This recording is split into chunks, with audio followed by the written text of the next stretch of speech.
Commerce അച്ചീവേഴ്സിൻ്റെ പുതിയൊരു വീഡിയോയിലേക്ക് സ്വാഗതം. കേരള സർവകലാശാല ഡിഗ്രി അഡ്മിഷൻ 2025 നോട്ടിഫിക്കേഷൻ പബ്ലിഷ് ചെയ്തിരിക്കുകയാണ്. അപ്പോൾ കേരള യൂണിവേഴ്സിറ്റിയുടെ വിവിധ കോളേജുകളിലേക്ക് എയ്ഡഡ് ഗവൺമെൻറ് സ്വാശ്രയ UIT കോളേജുകളിലേക്കൊക്കെയുള്ള ഡിഗ്രി അഡ്മിഷനുള്ള നോട്ടിഫിക്കേഷനാണ് പബ്ലിഷ് ചെയ്തിരിക്കുന്നത്. അപ്പോൾ നമ്മൾ ഈ ഒരു വീഡിയോയിൽ പറയാനായിട്ട് പോകുന്നത് ഡിഗ്രി അഡ്മിഷനുമായിട്ട് റിലേറ്റ് ചെയ്തിട്ടുള്ള എങ്ങനെയൊക്കെയാണ് അപ്ലൈ ചെയ്യേണ്ടത്, അതുപോലെ തന്നെ എന്തൊക്കെ കാര്യങ്ങൾ നിങ്ങൾ ശ്രദ്ധിക്കണം, ഫീസ്, അഡ്മിഷൻ പ്രൊസീജിയേഴ്സ്, അലോട്ട്മെൻറ്റ്, ഇങ്ങനത്തുള്ള എല്ലാ കാര്യങ്ങളും നമ്മൾ ഈ ഒരു വീഡിയോയിൽ ഡിസ്കസ് ചെയ്യുന്നുണ്ട്. അപ്പോൾ വീഡിയോ മുഴുവനായിട്ട് കാണുക. എന്നിട്ട് നിങ്ങൾക്ക് എന്തെങ്കിലും ഡൗട്ടുകൾ ഉണ്ടെങ്കിൽ കമൻറ്റിലൂടെ ചോദിക്കാനായിട്ട് ശ്രമിക്കുക. മാക്സിമം വീഡിയോ മുഴുവനായിട്ട് കണ്ടിട്ട് നിങ്ങൾ കമൻറ്റുകൾ ഇടാനായിട്ട് ശ്രദ്ധിക്കുക. അപ്പം നമ്മുടെ ചാനൽ ആദ്യമായിട്ടാണ് കാണുന്നതെങ്കിൽ ഇപ്പോൾ തന്നെ ഒന്ന് സബ്സ്ക്രൈബ് ചെയ്യുക. അപ്പോൾ നമ്മളിടുന്ന ഡിഗ്രി അഡ്മിഷൻ റിലേറ്റഡ് ആയിട്ടുള്ള എല്ലാ അപ്ഡേറ്റുകളും നിങ്ങൾക്ക് അപ്പോൾ നോട്ടിഫിക്കേഷനായിട്ട് വരും. നിങ്ങൾക്ക് വീഡിയോസ് കണ്ട് കാര്യങ്ങൾ കൃത്യമായിട്ട് മനസ്സിലാക്കാനായിട്ടും സാധിക്കും. അപ്പോൾ നമ്മുടെ ചാനൽ കൂടുതൽ പേരും സബ്സ്ക്രൈബ് ചെയ്യാറാണ് കാണുന്നത്. അപ്പോൾ നമ്മുടെ ചാനലിടുന്ന വീഡിയോസൊക്കെ നിങ്ങൾക്ക് യൂസ്ഫുൾ ആയി തോന്നുവാണെങ്കിൽ ഇപ്പോൾ തന്നെ ഒന്ന് സബ്സ്ക്രൈബ് ചെയ്യുക. നിങ്ങളുടെ ഫ്രണ്ട്സിന് എല്ലാവർക്കും ഡിഗ്രി അഡ്മിഷന് വേണ്ടി വെയിറ്റ് ചെയ്യുന്ന നിങ്ങളുടെ ഫ്രണ്ട്സിന് എല്ലാവർക്കും ഒന്ന് ഷെയർ ചെയ്ത് കൊടുക്കാം. അപ്പം കേരള യൂണിവേഴ്സിറ്റിയുടെ അഡ്മിഷൻ പ്രൊസീജിയേഴ്സ് എന്തൊക്കെയാണെന്നുള്ളതാണ് നമ്മൾ പറയാനായിട്ട് പോകുന്നത്. അപ്പോൾ ഡിഗ്രി അഡ്മിഷനുമായിട്ട് ബന്ധപ്പെട്ട online admission four year degree program UG പ്രോഗ്രാമിൻ്റെയാണ് വന്നിരിക്കുന്നത്. Admission to program college affiliated to university of Kerala and UITസിലേക്കുള്ളതാണ് അഡ്മിഷൻ പ്രൊസീജിയറായിട്ട് വന്നിരിക്കുന്നത്. അപ്പോൾ കേരള യൂണിവേഴ്സിറ്റിയിൽ അപ്ലൈ ചെയ്യാൻ താല്പര്യമുള്ള ഒരുപാട് വിദ്യാർത്ഥികൾ കാണും. ഇപ്പോൾ +2 കഴിഞ്ഞ വിദ്യാർത്ഥികളും കഴിഞ്ഞ വർഷങ്ങളിലായിട്ട് +2 കംപ്ലീറ്റ് ചെയ്ത വിദ്യാർത്ഥികളൊക്കെ അപ്ലൈ ചെയ്യാനായിട്ട് വെയിറ്റ് ചെയ്യുന്നുണ്ടാവും. അപ്പോൾ ഈ അപ്ലൈ ചെയ്യുന്നതിന് മുമ്പ് നമുക്ക് കൃത്യമായിട്ട് യൂണിവേഴ്സിറ്റി ഒരു പ്രോസ്പെക്ടസ് പബ്ലിഷ് ചെയ്തിട്ടുണ്ട്. അതിൽ എല്ലാ കാര്യങ്ങളും കൃത്യമായിട്ട് പറഞ്ഞിട്ടുണ്ട്. നിങ്ങൾക്ക് ഈ വീഡിയോയിൽ പറയുന്നതിലും എന്തെങ്കിലും അഡീഷണൽ ആയിട്ട് കാര്യങ്ങൾ അറിയണമെങ്കിൽ കൃത്യമായിട്ട് അതൊന്ന് വായിച്ച് നോക്കുക. വായിച്ച് നോക്കിയതിന് ശേഷം മാത്രം നിങ്ങൾ കഫേയിലും അക്ഷയ സെൻറ്ററിലൊക്കെ പോയി നിങ്ങൾ അപ്ലൈ ചെയ്യാനായിട്ട് ശ്രമിക്കുക. കൃത്യമായിട്ട് കാര്യങ്ങൾ മനസ്സിലാക്കിയിട്ട് മാത്രം നിങ്ങൾ അപ്ലൈ ചെയ്യാനായിട്ട് സ്റ്റാർട്ട് ചെയ്യുക. അപ്പോൾ നിങ്ങൾക്ക് ലിങ്ക് ഡിസ്ക്രിപ്ഷൻ ബോക്സിൽ കൊടുക്കാം. ആ ലിങ്കിൽ ക്ലിക്ക് ചെയ്ത് കഴിഞ്ഞാൽ നിങ്ങൾക്ക് ഈ ഒരു വിൻഡോ ഓപ്പൺ ആയിട്ട് വരും. ഓൺലൈൻ അഡ്മിഷൻ എന്ന് പറഞ്ഞ് FIUGP എന്ന് പറയും. ഇവിടെ നിങ്ങൾ ക്ലിക്ക് ഹിയർ എന്ന് കൊടുത്തു കഴിഞ്ഞാൽ നിങ്ങൾക്ക് നെക്സ്റ്റ് ഒരു വിൻഡോ ഓപ്പൺ ആയിട്ട് വരും. അവിടെ ഓൺലൈൻ അഡ്മിഷൻ 2025-26 ഫോർ FIUGPയുടെ പ്രോസ്പെക്ടസ് നിങ്ങൾക്ക് കാണാം. അതിൽ ക്ലിക്ക് ചെയ്ത് കഴിഞ്ഞാൽ നിങ്ങൾക്ക് പ്രോസ്പെക്ടസ് ഡൗൺലോഡ് ചെയ്യാനായിട്ട് സാധിക്കും. PDF ഡൗൺലോഡ് ചെയ്യാനായിട്ട് സാധിക്കും. അതിൽ A to Z കാര്യങ്ങൾ കൃത്യമായിട്ട് എല്ലാ കാര്യങ്ങളും കൃത്യമായിട്ട് യൂണിവേഴ്സിറ്റി കൃത്യമായിട്ട് പറഞ്ഞിട്ടുണ്ട്. എങ്ങനെയാണ് അപ്ലൈ ചെയ്യേണ്ടത്, അതുപോലെ തന്നെ എന്തൊക്കെ കാര്യങ്ങളാണ് ചെയ്യേണ്ടത്, അഡ്മിഷൻ പ്രൊസീജിയർ എങ്ങനെയാണെന്നുള്ളതൊക്കെ കൃത്യമായിട്ട് പറഞ്ഞിട്ടുണ്ട്. അപ്പോൾ അത് ഒരു തവണയെങ്കിലും കൃത്യമായിട്ട് എല്ലാം ഒന്ന് വായിച്ച് നോക്കാനായിട്ട് ശ്രമിക്കാം. ദെൻ നിങ്ങൾക്ക് ന്യൂ രജിസ്ട്രേഷൻ ചെയ്യാനായിട്ട് സാധിക്കും. ന്യൂ രജിസ്ട്രേഷൻ എന്നുള്ള ഓപ്ഷൻ കൊടുത്തു കഴിഞ്ഞാൽ നിങ്ങൾക്ക് ഈ ഒരു കേരള യൂണിവേഴ്സിറ്റിയുടെ അഡ്മിഷന് വേണ്ടി രജിസ്റ്റർ ചെയ്യാനായിട്ട് സാധിക്കും. അപ്പോൾ നിങ്ങൾക്ക് അതിനകത്ത് ഡീറ്റെയിൽസ്, നിങ്ങളുടെ എക്സാം ബോർഡ്, അതുപോലെ തന്നെ രജിസ്റ്റർ നമ്പർ, നിങ്ങൾ ഏത് ഇയറാണ് പാസ്സായത്, അതുപോലെ തന്നെ നിങ്ങളുടെ നെയിം, ഡേറ്റ് ഓഫ് ബർത്ത്, അതുപോലെ തന്നെ ജെൻഡർ, ഇങ്ങനത്തുള്ള കാര്യങ്ങൾ കൊടുത്തു കഴിഞ്ഞാൽ നിങ്ങൾക്ക് ഫസ്റ്റ് രജിസ്ട്രേഷൻ കംപ്ലീറ്റ് ആവും. അപ്പം നിങ്ങൾക്കൊരു ആപ്ലിക്കേഷൻ നമ്പരും ഒരു പാസ്വേഡും കിട്ടും. പാസ്വേഡ് എന്ന് പറയുന്നത് നിങ്ങളുടെ ഡേറ്റ് ഓഫ് ബർത്ത് ആയിരിക്കും നിങ്ങൾക്ക് ആദ്യം കിട്ടുന്ന password. Date bar month bar year, ഇങ്ങനെ ആയിരിക്കും ഒരു ഫോർമാറ്റ് ആയിട്ട് നിങ്ങളുടെ പാസ്വേഡും വരുന്നത്. അപ്പോൾ ഇത്തരം കാര്യങ്ങളൊന്ന് ശ്രദ്ധിക്കാം. ഇനി നമുക്ക് ഡീറ്റെയിൽഡ് ആയിട്ട് കുറച്ച് കാര്യങ്ങൾ പറയാം. നിങ്ങൾ കൃത്യമായിട്ട് ശ്രദ്ധിക്കേണ്ട കുറച്ച് കാര്യങ്ങളുണ്ട്. നിങ്ങൾക്കൊരു ഫോട്ടോ, ഒരു സിഗ്നേച്ചർ ഉണ്ടായിരിക്കണം. ഇത് നിങ്ങൾക്ക് അപ്ലോഡ് ചെയ്യേണ്ടതായിട്ട് വരും. അത് നിങ്ങൾ കൃത്യമായിട്ട് അപ്ലോഡ് ചെയ്യണം. അതുപോലെ തന്നെ നിങ്ങൾക്ക് 20 ഓപ്ഷൻസ് ആണ് കൊടുക്കാനായിട്ട് സാധിക്കുന്നത്. അപ്പോൾ 20 ഓപ്ഷൻസ് നിങ്ങൾക്ക് താല്പര്യമുള്ള കോളേജുകൾ സെലക്ട് ചെയ്ത് കൊടുക്കാനായിട്ട് ശ്രമിക്കുക. അതായത് നിങ്ങൾക്ക് ഏത് കോളേജിലാണോ പോകാൻ താല്പര്യമുള്ളത് ആ കോളേജ് നിങ്ങൾ ആദ്യം വെക്കുക. അതിനുശേഷം അതിലൂടെ കുറച്ചുകൂടെ താഴെയുള്ള ഓപ്ഷൻസ് വെക്കാം. ഇങ്ങനെ നിങ്ങൾക്ക് ഏറ്റവും പോകാൻ താല്പര്യമുള്ള കോളേജുകൾ വേണം നിങ്ങൾ ആദ്യം വെക്കാനായിട്ട്.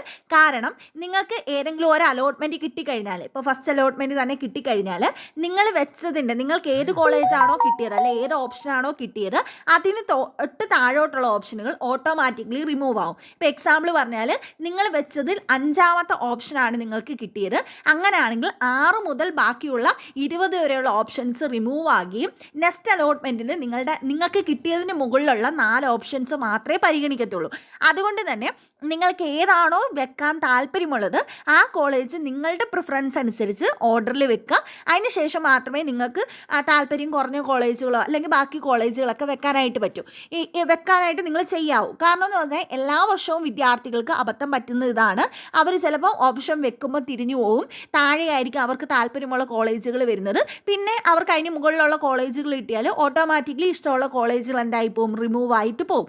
അതുകൊണ്ട് തന്നെ നിങ്ങൾ തന്നെ ഒന്ന് പേപ്പറിൽ എഴുതി വെക്കുക നിങ്ങൾക്ക് ഏതൊക്കെ ഓപ്ഷനാണ് വെക്കേണ്ടതെന്നുള്ളത്. കൃത്യമായിട്ട് വെച്ചതിന് ശേഷം നിങ്ങൾ കഫേയിലൊക്കെ പോയി ചെയ്യുമ്പം ഈ ഓർഡറിൽ തന്നെ നിങ്ങൾ കൃത്യമായിട്ട് വെക്കാനായിട്ട് ശ്രമിക്കാം. ദെൻ ഫീസ് വരുന്നത്, അപ്ലൈ ചെയ്യുമ്പോഴുള്ള ഫീസ് വരുന്നത് ജനറൽ SC/BC കാറ്റഗറി വിദ്യാർത്ഥികൾക്ക് 900 രൂപയാണ് ഫീസായിട്ട് വരുന്നത്. SC/ST കാറ്റഗറിയിൽ വരുന്ന വിദ്യാർത്ഥികൾക്ക് 500 രൂപയാണ് ഫീസായിട്ട് വരുന്നത്. ഓൺലൈൻ രജിസ്ട്രേഷൻ്റെ ഫീസാണ് നിങ്ങൾക്ക് വരുന്നത്.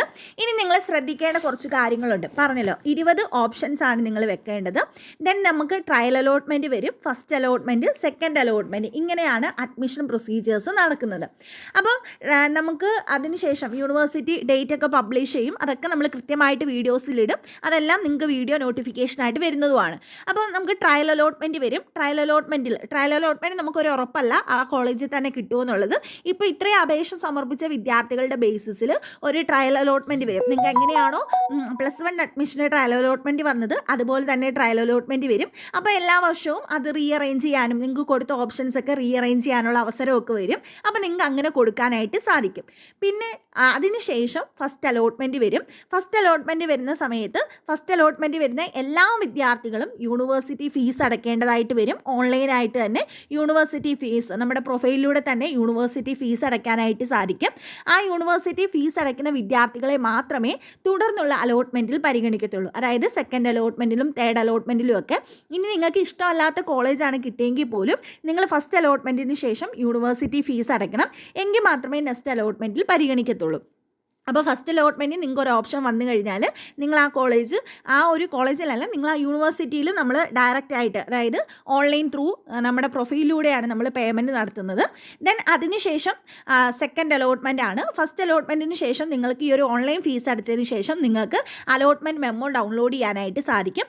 ആ അലോട്ട്മെൻറ്റ് മെമ്മോയിൽ നിങ്ങളുടെ കോളേജിൻ്റെ ഡീറ്റെയിൽസും റിപ്പോർട്ടിംഗ് ടൈം അങ്ങനത്തെയുള്ള കാര്യങ്ങൾ കൃത്യമായിട്ട് പറഞ്ഞിരിക്കും. ഇനി ഫസ്റ്റ് അലോട്ട്മെൻറ്റിന് ശേഷവും നിങ്ങൾക്ക് ആവശ്യമില്ലാത്ത ഓപ്ഷൻസ് റിമൂവ് ചെയ്യാനുള്ള അവസരം ഉണ്ടായിരിക്കും. നിങ്ങൾക്ക് കിട്ടിയ കോളേജ് സാറ്റിസ്ഫൈഡ് ആണെങ്കിൽ നിങ്ങൾക്ക് മുകളിലോട്ടുള്ള കോളേജുകൾ ക്യാൻസൽ ചെയ്ത് കളയാം. അല്ല മുകളിലോട്ടുള്ള 1-2 ഓപ്ഷൻസ് നിങ്ങൾക്ക് ക്യാൻസൽ ചെയ്ത് കളയാം. അതിനുശേഷം സെക്കൻഡ് അലോട്ട്മെൻറ്റ് വരും. സെക്കൻഡ് അലോട്ട്മെൻറ്റ് വരുമ്പോഴും സെക്കൻഡ് അലോട്ട്മെൻറ്റിൽ ആദ്യമായിട്ട് കിട്ടുന്ന വിദ്യാർത്ഥികൾ യൂണിവേഴ്സിറ്റി ഫീസ് അടയ്ക്കേണ്ടി വരും. ഓൾറെഡി ഫസ്റ്റ് അലോട്ട്മെൻറ്റിൽ കിട്ടിയ വിദ്യാർത്ഥികളാണെങ്കിൽ പിന്നീട് ഫീസ് അടയ്ക്കേണ്ട. സെക്കൻഡ് അലോട്ട്മെൻറ്റിൽ നിങ്ങൾക്കൊരു കോളേജ് ആദ്യമായിട്ടാണ് കിട്ടുന്നതെങ്കിൽ നിങ്ങൾ യൂണിവേഴ്സിറ്റി ഫീസ് അടയ്ക്കേണ്ടതായിട്ട് വരും. നിങ്ങൾക്ക് ഈ ഒരു ടെമ്പററി ആണോ പെർമനൻറ്റ് അഡ്മിഷനൊക്കെ എടുക്കാൻ പറ്റുമോ എന്നുള്ള ഒരുപാട് കുട്ടികളുടെ ഇനി ഡൗട്ട് വരുന്നതാണ്. നിങ്ങൾക്ക് ടെമ്പററി അഡ്മിഷൻ അല്ലെങ്കിൽ പെർമനൻറ്റ് അഡ്മിഷൻ എടുക്കാനുള്ള ഇത് ഫസ്റ്റ് അലോട്ട്മെൻറ്റിൽ നിങ്ങൾക്ക് ടെമ്പററി അഡ്മിഷൻ എടുക്കാനായിട്ട് സാധിക്കും. സെക്കൻഡ് അലോട്ട്മെൻറ്റിൽ നിങ്ങൾക്ക് ടെമ്പററി അഡ്മിഷൻ എടുക്കാനായിട്ട് സാധിക്കും. തേർഡ് അലോട്ട്മെൻറ്റ് തൊട്ട് അത് സാധിക്കത്തില്ല. തേർഡ് അലോട്ട്മെൻറ്റിൽ നിങ്ങൾക്ക് ഏത് കോളേജാണോ കിട്ടുന്നത് ആ കോളേജിൽ നിങ്ങൾ പെർമനൻ്റ് ആയിട്ട് അഡ്മിഷൻ എടുക്കേണ്ടതായിട്ട് വരും. ബാക്കിയുള്ള എന്തൊക്കെ ഡോക്യുമെൻറ്റ്സ് ആണ് വേണ്ടത് അങ്ങനത്തെയുള്ള കാര്യങ്ങളൊക്കെ നമ്മൾ നെക്സ്റ്റ് വീഡിയോസിലായിട്ട് ഉൾപ്പെടുത്താം. അല്ലെങ്കിൽ ഈ വീഡിയോ ഒരു ലെങ്ത് വീഡിയോ ആയി മാറും. ഇപ്പം നിങ്ങൾക്ക് ബേസിക് ആയിട്ടുള്ള കാര്യങ്ങളാണ് പറഞ്ഞിട്ടുള്ളത്. ഇനി നിങ്ങൾ പ്രോസ്പെക്ടസ് ഒന്ന് വായിച്ചു നോക്കുക. നിങ്ങൾക്ക് വേണ്ടുന്ന കോളേജുകളുടെ എല്ലാ കോളേജിൻ്റെയും ലിസ്റ്റ് ആ പ്രോസ്പെക്ടസിലുണ്ട്. ഓരോ കോളേജിലും ഏതൊക്കെ കോഴ്സുകളാണോ ഉള്ളതെന്നുള്ളതും കൃത്യമായിട്ട് പറഞ്ഞിട്ടുണ്ട്. അപ്പം നിങ്ങൾക്ക് ഏതൊക്കെ കോഴ്സുകളാണോ വേണ്ടത്, അത് ഏതൊക്കെ കോളേജിലാണ് ഉള്ളതെന്നൊക്കെ ഉള്ളത് കൃത്യമായിട്ടൊന്ന് നോക്കി വെക്കാം. അതിനുള്ള ലിങ്ക് ഡിസ്ക്രിപ്ഷൻ ബോക്സിൽ കൊടുക്കാം. നേരത്തെ പറഞ്ഞ പോലെ തന്നെ ആ ലിങ്കിൽ ക്ലിക്ക് ചെയ്ത് നിങ്ങൾക്ക് പ്രോസ്പെക്ടസ് ഡൗൺലോഡ് ചെയ്യാനായിട്ട് സാധിക്കും. അത് കൃത്യമായിട്ട് കാര്യങ്ങൾ പറഞ്ഞിട്ടുണ്ട്. ദെൻ ഓരോ സബ്ജക്റ്റിന് വേണ്ട എലിജിബിലിറ്റി എന്താണെന്നുള്ളതൊക്കെ കൃത്യമായിട്ട് അതിൽ പറഞ്ഞിട്ടുണ്ട്. ഇനി നമുക്കൊരു ടെലിഗ്രാം ചാനൽ കൂടിയുണ്ട്, കൊമേഴ്സ് അച്ചീവേഴ്സ് മലയാളം. അപ്പോൾ നിങ്ങൾക്ക് അഡ്മിഷൻ റിലേറ്റഡ് ആയിട്ടുള്ള കാര്യങ്ങൾക്കും അതുപോലെ തന്നെ ഡിഗ്രി ആയിട്ട് ഇനി മുന്നോട്ട് പോകുമ്പോഴുള്ള ഡിഗ്രി എക്സാമിനേഷനുമായിട്ട് റിലേറ്റ് ചെയ്തിട്ടുള്ള കാര്യങ്ങൾക്കൊക്കെ അറിയാൻ വേണ്ടി ഇപ്പോൾ തന്നെ ആ ടെലിഗ്രാം ചാനലൊന്ന് ജോയിൻ ചെയ്യുക. ലിങ്ക് ഡിസ്ക്രിപ്ഷൻ ബോക്സിൽ കൊടുക്കാം.